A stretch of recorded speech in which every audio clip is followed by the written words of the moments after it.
For many people, driving is the purest form of independence. It is a freedom that gives people complete control on the road. However, there are many neurological conditions, such as Parkinson's and strokes, that make driving a serious challenge.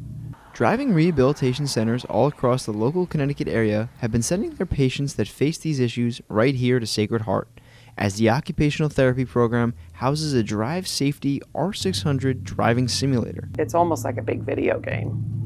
Basically works on driving skills, turning, lane keeping, speed control, responding to hazards, reaction time, visual field. As OTs, we're always very interested in how much vision people have, especially after a stroke or traumatic brain injury.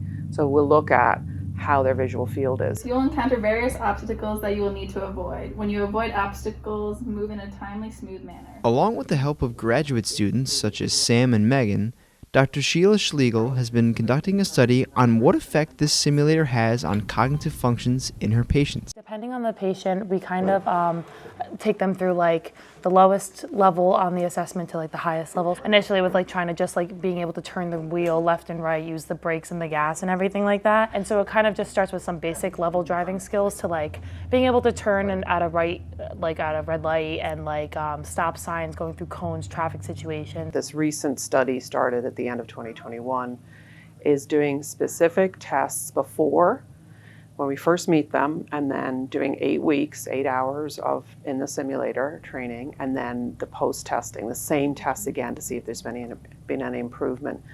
And those tests are specifically look at readiness to drive.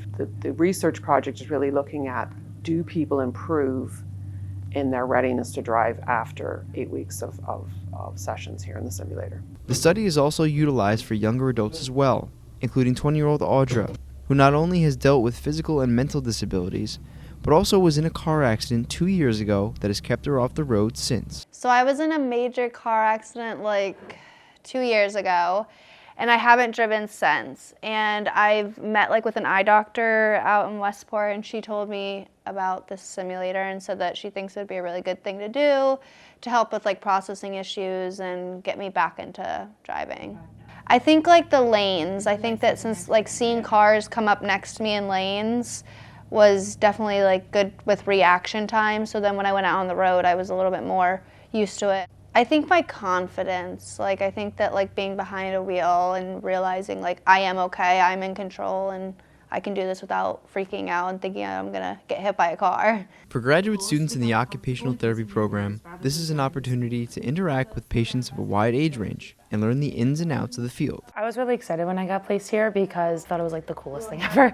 And I thought it was like really cool to see that we get to have patients come in here and assess them and get to see like their progress while we're here. I think the clients enjoy working with the students.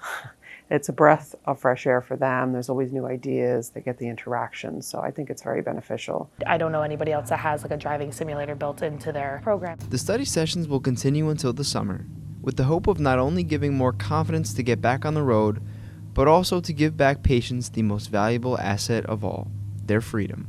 For The Pulse, this is Robert Finizio at the Center for Healthcare Education at Sacred Heart University in Fairfield, Connecticut.